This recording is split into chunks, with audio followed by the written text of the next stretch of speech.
പിതാവും പുത്രനും പരിശുദ്ധ റൂഹായുമായ സത്യേക ദൈവത്തിൻ്റെ തിരുനാമത്തിൽ തനിക്ക് സ്തുതി. നമ്മുടെ മേൽ തൻ്റെ കരുണയും മനോഗുണവും സദാകാലം വർദ്ധിച്ചിരിക്കുമാറാകട്ടെ. വിശുദ്ധ കുർബാനയുടെ ആരംഭത്തിൽ ഇപ്രകാരം നാം ഒരു ഗീതം ആലപിക്കുന്നുണ്ട്.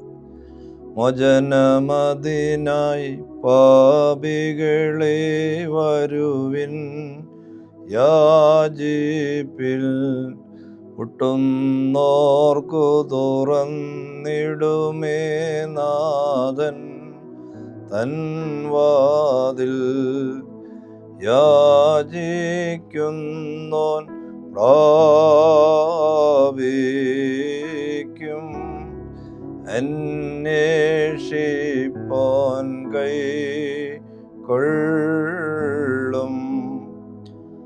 ആത്മീയ ജീവിതത്തിലെ പ്രധാനപ്പെട്ട 3 കാര്യങ്ങളാണ് ഈ ഗീതത്തിലൂടെ അവതരിപ്പിക്കുന്നത്. ഈ പാട്ട് ലൂക്കോസിൻ്റെ സുവിശേഷം 11-ാം അധ്യായം 9 മുതൽ 13 വരെയുള്ള വാക്യത്തിൽ നിന്ന് എടുത്തെഴുതിയിട്ടുള്ളതാണ്. ഈ ഞായറാഴ്ചത്തെ വേദഭാഗവും ഈ ഭാഗം തന്നെയാണ്. ലൂക്കോസിൻ്റെ സുവിശേഷത്തിലെ ഈ ഭാഗം തന്നെ മത്തായിയുടെ സുവിശേഷം 7-ാം അധ്യായം 7 മുതൽ 11 വരെയും രേഖപ്പെടുത്തിയിട്ടുണ്ട്. മത്തായിയുടെ സുവിശേഷത്തിലും ലൂക്കോസിൻ്റെ സുവിശേഷത്തിലും അതിന് പശ്ചാത്തലം എന്ന് പറയുന്നത് യേശുക്രിസ്തു കർത്തൃപ്രാർത്ഥന പഠിപ്പിക്കുന്ന സാഹചര്യമാണ്. യാചിക്കുക, അന്വേഷിക്കുക, മുട്ടുക എന്നീ ആശയങ്ങൾ നമ്മുടെ ക്രിസ്തീയ ജീവിതത്തിലെ പ്രാർത്ഥനാ ജീവിതത്തിൻ്റെ സ്ഥിരോത്സാഹത്തെ ഓർമ്മപ്പെടുത്തുന്നു. പ്രാർത്ഥനയിൽ മടികൂടാതെ മുന്നോട്ട് പോകണമെന്നുള്ള ആശയമാണ് ഇതിലൂടെ ക്രിസ്തു വ്യക്തമാക്കുന്നത്.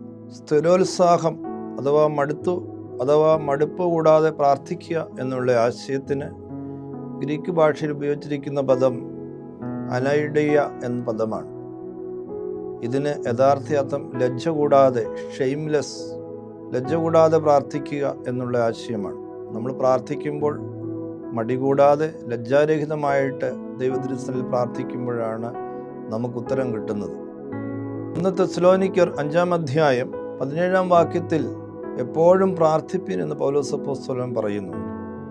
നമ്മുടെ ക്രൈസ്തവ ജീവിതത്തിൽ സ്ഥിരതയോടെ മടുത്തു പോകാതെ പ്രാർത്ഥിക്കുന്നവരായിരിക്കണം നാം എല്ലാവരും. ചുരുക്കത്തിൽ യാചിക്കുക, അന്വേഷിക്കുക, കണ്ടെത്തുക എന്നുള്ള ആശയം ക്രിസ്തീയ ആധ്യാത്മിക ജീവിതത്തിലെ വിവിധ വശങ്ങളും വിവിധ ഘടകങ്ങളുമാണ്. പിതാക്കന്മാർ ആ നിലയിലാണ് ഈ വേദഭാഗത്തെ വ്യാഖ്യാനിക്കുന്നത്. ശ്രദ്ധേയമായ വ്യാഖ്യാനം നൽകുന്ന ഒരാളാണ് സെയിൻറ്റ് അഗസ്റ്റിൻ.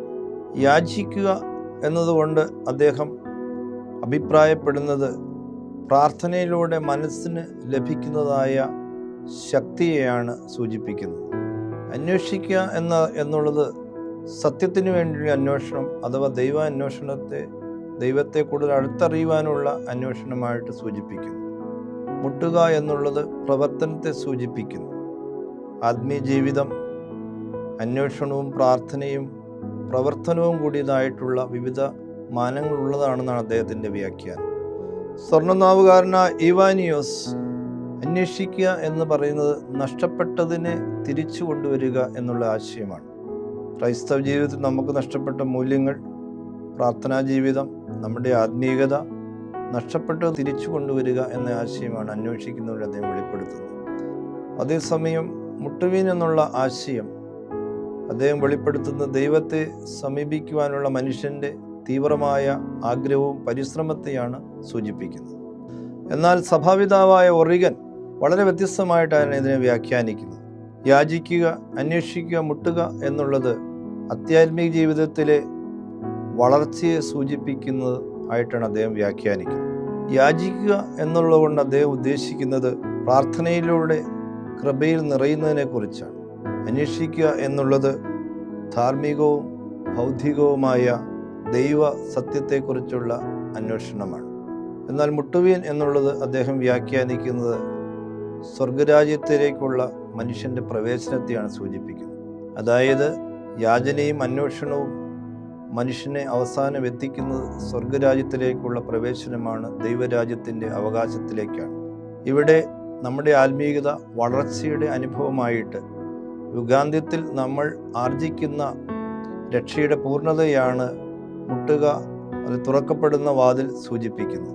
എഫെസ്യ ലേഖനം 4-ാം അധ്യായം 15-ാം വാക്യത്തിൽ പൗലോസ് അപ്പോസ്തലൻ ഇങ്ങനെ ഓർമ്മപ്പെടുത്തുന്നു: ക്രിസ്തു എന്ന തലയോളം സകലത്തിലും വളരുവാൻ ഇടയാകും. ക്രിസ്തു എന്ന തലയോളം വളരുക ആത്മീയ ജീവിതം വളർച്ചയുടെ അനുഭവമാണ്. അത് ദൈവരാജ്യത്തിലേക്ക് പ്രവേശിക്കുമ്പോഴാണ് അതിൻ്റെ പൂർണ്ണത ലഭിക്കുന്നത്. അത് കർത്താവിൻ്റെ രണ്ടാം വരവോടു കൂടിയാണ് പൂർത്തീകരിക്കുന്നത്. ഇന്നത്തെ വേദഭാഗത്തുനിന്ന് യാചിക്കുക, അന്വേഷിക്കുക, മുട്ടുക എന്നുള്ള അതിൻ്റെ മനഃശാസ്ത്രപരമായ വശങ്ങളെക്കുറിച്ച് ചിന്തിക്കുവാനായിട്ട് ഞാൻ ആഗ്രഹിക്കുന്നു. യാചിക്കുക അഥവാ ആസ്ക് എന്തുകൊണ്ട് ഉദ്ദേശിക്കുന്നത് acknowledging deficit, short coming, acknowledging vulnerability, മനുഷ്യൻ്റെ പരിമിതികളും കുറവുകളും അപര്യാപ്തതകളും തിരിച്ചറിയുക എന്നുള്ളതാണ് യാചിക്കുക എന്നതിലൂടെ ലഭിക്കുന്ന പ്രധാനമായ സന്ദേശം. നമുക്കെല്ലാം ഒത്തിരി ബലഹീനതകളും കുറവുകളും അപര്യാപ്തതകളുമുണ്ട്.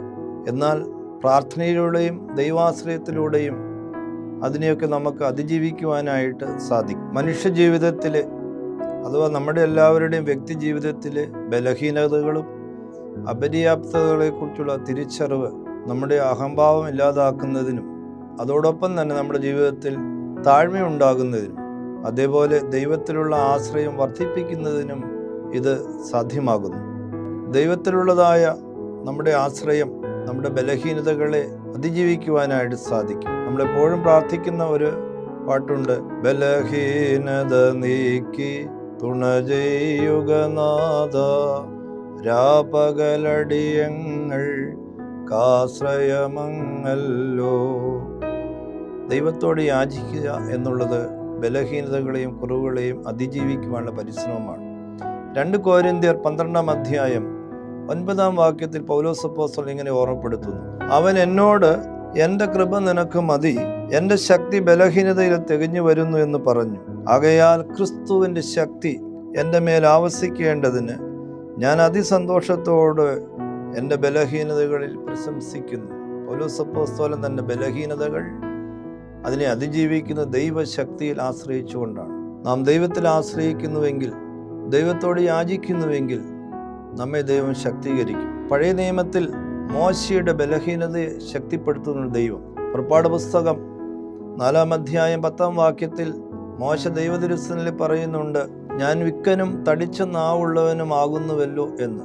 എന്നാൽ ഒരു ജനതയെ വീണ്ടെടുക്കുന്നതിന് അദ്ദേഹത്തിൻ്റെ ബലഹീനതയെ ശക്തിപ്പെടുത്തി ദൈവം ബലം നൽകുന്നു. അനുഗ്രഹിക്കപ്പെട്ടവരെ, നമ്മുടെ ജീവിതത്തിലെ അപര്യാപ്തകൾ, കുറവുകൾ ദൈവത്തിരുസന്നിൽ നിരത്തി വയ്ക്കാം.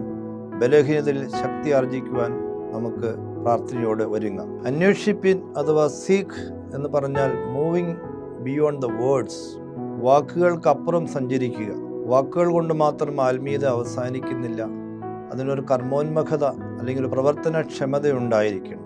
ആത്മീയ ജീവിതത്തിൽ വാക്കുകളും അതുപോലെ പ്രവർത്തനങ്ങളും ഒരുമിച്ച് പോകുന്ന ഒന്നായിരിക്കും. പ്രാർത്ഥനാ ജീവിതവും ആത്മീയ ജീവിതവും പ്രവർത്തനങ്ങളും ഒന്നിച്ചു പോകുന്ന സമഗ്രമായ ഒരു ആത്മീയതയിലേക്കാണ് അന്വേഷിക്കുക എന്ന ആശയം നമ്മളെ എത്തിക്കുന്നത്. നമ്മുടെ അത്യാത്മീയ ജീവിതത്തിൽ പ്രാർത്ഥനയും ധ്യാനാത്മകമായ ജീവിതത്തോടുകൂടെ നമ്മൾ സമൂഹത്തിൽ പ്രവർത്തിക്കുമ്പോൾ ആത്മീയ ജീവിതത്തിന് അർത്ഥം ഉളവാകുന്നു. കർത്താവിൻ്റെ പരിശുശ്രൂഷയിൽ വാക്കുകൾ മാത്രമല്ല പ്രവർത്തനങ്ങൾ കൂടി ഉണ്ടായിരുന്നു.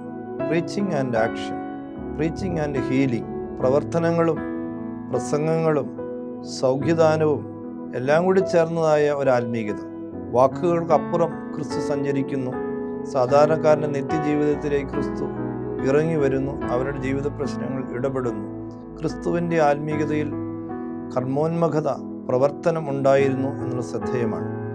അതുകൊണ്ട് നമ്മുടെ ആത്മീയ ജീവിതത്തിലെ അന്വേഷണം നമ്മുടെ ജീവിതത്തിലെ പ്രവർത്തന മണ്ഡലങ്ങളിലേക്ക് എത്തിച്ചേരുവാൻ സാധിക്കട്ടെ. യാക്കോബിൻ്റെ ലേഖനം 2-ാം അധ്യായം 17-ാം വാക്യത്തിൽ യാക്കോബ് ശ്ലീഹ ഓർമ്മപ്പെടുത്തുന്നു, അങ്ങനെ വിശ്വാസം പ്രവൃത്തികളില്ലാത്തതായാൽ സ്വതവേ നിർജീവമാകുന്നു. നമ്മുടെ വിശ്വാസവും നമ്മുടെ പ്രാർത്ഥനയും ആരാധനയ്ക്കൊന്നും പ്രവർത്തന മണ്ഡലങ്ങളിൽ എത്തിച്ചേരാൻ സാധിച്ചെങ്കിൽ അത് നിർജീവമായിരിക്കും എന്ന് ഓർമ്മപ്പെടുത്തുകയാണ്. യേശുക്രിസ്തുവിൻ്റെ സുവിശേഷം നമ്മളെ സമൂഹത്തിൽ നല്ല സാക്ഷികളാക്കുന്നതിനും സമൂഹത്തിലെ നന്മ പ്രവർത്തിക്കുന്നതിനും നമ്മളെ നയിക്കട്ടെ എന്ന് ഞാൻ പ്രാർത്ഥിക്കുകയാണ്. നോക്ക് അഥവാ മുട്ടുക എന്നുള്ള ആശയത്തിലൂടെ നമുക്ക് ലഭിക്കുന്ന സന്ദേശം അത്യാത്മീയ ജീവിതത്തിലെ മനുഷ്യനെ അഭിമുഖീകരിക്കേണ്ട പ്രതിസന്ധികൾ, കഷ്ടതകൾ, ത്യാഗങ്ങൾ, അതുപോലെ റിസ്ക് ബെയറിങ്, എല്ലാത്തിലുപരിയായി അടഞ്ഞ വാതിൽ മുട്ടുക എന്നുള്ളത് അടഞ്ഞതായ അവസരങ്ങൾ തുറന്ന് ലഭിക്കുക എന്നുള്ള ആശയമാണ്. അടഞ്ഞ വാതിലുകൾ നമ്മുടെ ജീവിതത്തിൽ നിന്ന് അഭിമുഖീകരിക്കേണ്ട വിവിധ പ്രശ്നങ്ങളെ ഓർമ്മപ്പെടുത്തുകയാണ്. ആരോഗ്യപരമായ കാര്യങ്ങൾ, കുടുംബപരമായ പ്രതിസന്ധികൾ, സാമൂഹിക ജീവിതത്തിലെ പ്രതിസന്ധികൾ, ഔദ്യോഗിക ജീവിതത്തിലെ പ്രതിസന്ധികൾ, സാമ്പത്തികമായ പ്രതിസന്ധികൾ, പഠന മേഖലയിൽ അഭിമുഖീകരിക്കുന്ന പ്രശ്നങ്ങൾ, ഇതിനെല്ലാം നമുക്ക് അതിജീവിക്കുവാനായിട്ട് സാധിക്കുക.